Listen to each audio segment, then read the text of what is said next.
दलित। ये वोटर किसी को राजा तो किसी को राजनीति का रंग बना देने के लिए काफी है। ऐसा कहा जाना कहीं से गलत नहीं माना जाना चाहिए। जैसे लोकसभा चुनाव में नरेंद्र मोदी को मजबूत से इन दलित वोटरों ने गठबंधन के भरोसे ला दिया, तो हरियाणा में यही दलित फैक्टर कांग्रेस को किस तरीके से जीते हुए चुनाव को छीनकर हार में तब्दील करवा दिया। ऐसे में महज एक गलती की वजह से कैसे हार गई कांग्रेस, ये इतिहास में भी दर्ज हो गया होगा। अब सवाल है कि कौन सी वो गलती थी जिससे हुड्डा और कांग्रेस की बनी बनाई सरकार दलितों ने उठाकर बीजेपी के पाले में डाल दी, और कैसे हरियाणा में दलित फैक्टर बीजेपी के लिए वरदान साबित हो गया। दरअसल चुनाव के दौरान हरियाणा कांग्रेस कई खेमों में बटी हुई तो नजर आई। इनमें हुड्डा को लेकर दूसरे खेमों में बड़ा असंतोष नजर आता है। यही कारण है कि परिणामों के बाद हुड्डा जो चुनाव तक नायक की भूमिका में थे, वो हार के बाद कांग्रेस की हार के जिम्मेदार तक माने जाने लगे। सूत्रों की माने तो सैलजा गुट इस हार के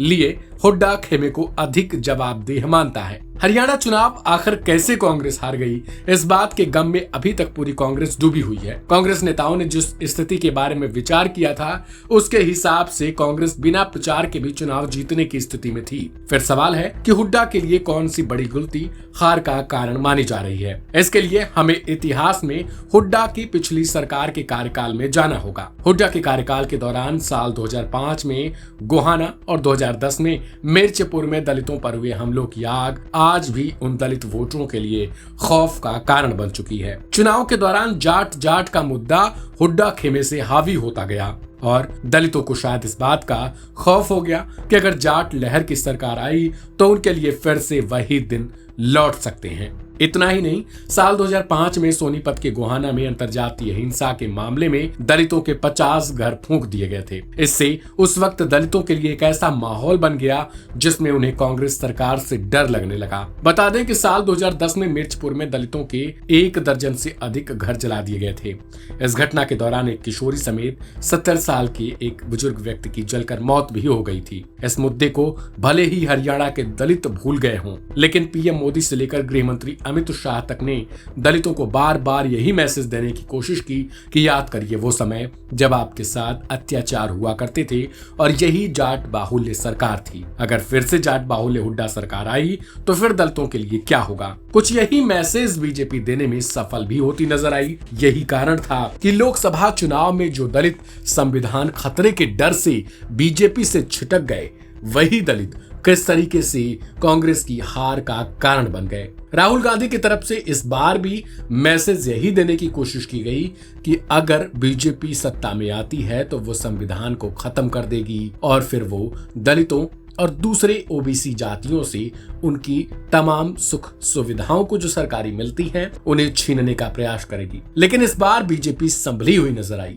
बीजेपी की तरफ से गलत बयानबाजी बिल्कुल नहीं की गई, जो कि लोकसभा चुनाव में देखने को जरूर मिली थी। इस बार बीजेपी ने नाप तोल के ही अपने हिसाब से बयान दिए और ठीक इसी तरीके से उसने जाट वर्सेस जाटव वाली राजनीति खेली और ठीक वही राजनीति बीजेपी के लिए काम भी कर गई। बीजेपी ने इस चुनाव में यह मैसेज देने की कोशिश की कि उसकी तरफ से किसी भी प्रकार से किसी को कोई खतरा नहीं है। प्रधानमंत्री मोदी ने हर बार यही मैसेज दिया कि अगर कांग्रेस आई तो वो किसी न किसी तरीके से दलितों से उनका हक छीनने की कोशिश करेगी। राहुल गांधी के विदेश में दिए गए आरक्षण के बयान के बाद से बीजेपी ने उस मुद्दे को भी भुनाने की भरपूर कोशिश की। हुड्डा की सरकार की याद दिलाई गई। उनके सरकार में बीजेपी का दावा रहता है कि उनके सरकार में खूब घोटाले हुए और अगर सरकार सत्ता में आती है तो पर्ची खर्ची वाला फिर से मामला शुरू हो जाएगा। बीजेपी की तरफ से बिना पर्ची बिना खर्ची वाले कई तरीके के एड प्रोग्राम्स भी चलाए गए और हर रैली में इस बात का जिक्र किया गया कि किस तरीके से पिछली सरकारों के कार्यकाल के दौरान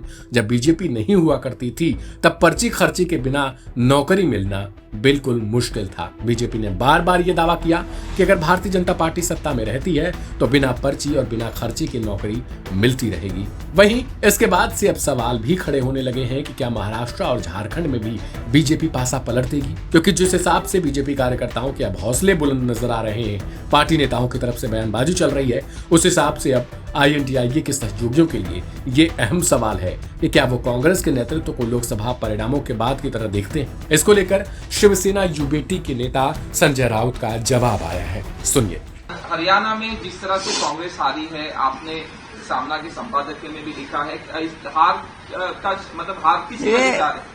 बात ऐसी है, हरियाणा के साथ जम्मू कश्मीर का भी चुनाव हो गया। जम्मू कश्मीर में भी 90 विधायक है और हरियाणा में भी 90 है ना, 90 है, 90 वाला मामला था ये। तो एक 190 50-50 नहीं 90-90 हो गया। एक 90 गया इंडिया गठबंधन के पास और दूसरा आया बीजेपी के पास। दोनों स्टेट का अपना अपना एक महत्व है, लेकिन बीजेपी के लिए जम्मू कश्मीर का महत्व सबसे ज्यादा रहा। 370 हटाया तो 2024 के चुनाव में प्रचार का मुद्दा रहा। मोदी जी तो और अमित शाह जी जगह जगह जाकर हमने कैसी मर्दानगी दिखाई और 370 को हटा दिया, लेकिन जहां से आपने हटाया वहां आप हार गए। आप देख लीजिए, आप हार गए। जम्मू कश्मीर में हम इसलिए जीते कि वहां इंडिया गठबंधन चुनाव लड़ रहा था, उमर अब्दुल्ला जी के या डॉक्टर फारूक अब्दुल्ला जी के नेतृत्व में इंडिया आघाड़ी का जो है वहां कांग्रेस उनके साथ है और भी होते। हरियाणा में इंडिया गठबंधन नहीं बन पाया। हरियाणा में इंडिया गठबंधन नहीं बन पाया क्योंकि वहां कांग्रेस को लगता था कि बस हम अपने ताकत पर अपने बलबूते पर जीतेंगे तो सत्ता में और कोई भागीदार नहीं चाहिए। तो हमारे जो मित्र है हुड्डा जी या कांग्रेस के नेता है, उनको लगा कि हम ही जीतेंगे। अगर समाजवादी पार्टी है अखिलेश जी की, आप है केजरीवाल साहब के नेतृत्व में, हमारे जैसे छोटे छोटे दल है, हमारे खाते में 1-2 सीटें आ जाती तो जरूर ये जो चित्र है, ये निर्णय है जो जनता ने दिया, उसमें जरूर बदलाव होता। मैं ये मानता हूं कि भारतीय जनता पार्टी ने जो चुनाव लड़ा है वो बहुत ही बेहतरीन तरीके से लड़ा है। हारी हुई बाजी बीजेपी ने जीत ली, ये मान्य करना पड़ेगा। और कांग्रेस तो जीत रही थी। ऐसी कोई व्यक्ति नहीं मुझे मिली देश में कि जो बोल रही थी, या पत्रकार हो या सर्वे की तो बात नहीं करूंगा, कि बीजेपी आ रही है, लेकिन बीजेपी आ गई। उनके यंत्रणा है, उनका एक सिस्टम है, उनका एक मैनेजमेंट है, उनको मानना पड़ेगा। सर, मुख्यमंत्री एक नाथ शिंदे का बयान आया कि हरियाणा के बाद अब महाराष्ट्र में भी इसी तरह से होगा।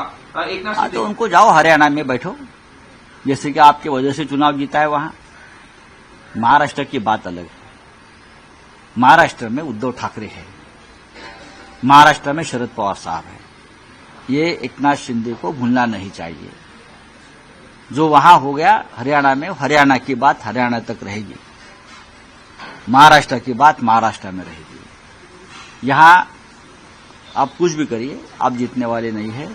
यहां हमारी आघाड़ी है, हम एक साथ हैं, एक साथ रहेंगे और चुनाव जीतेंगे।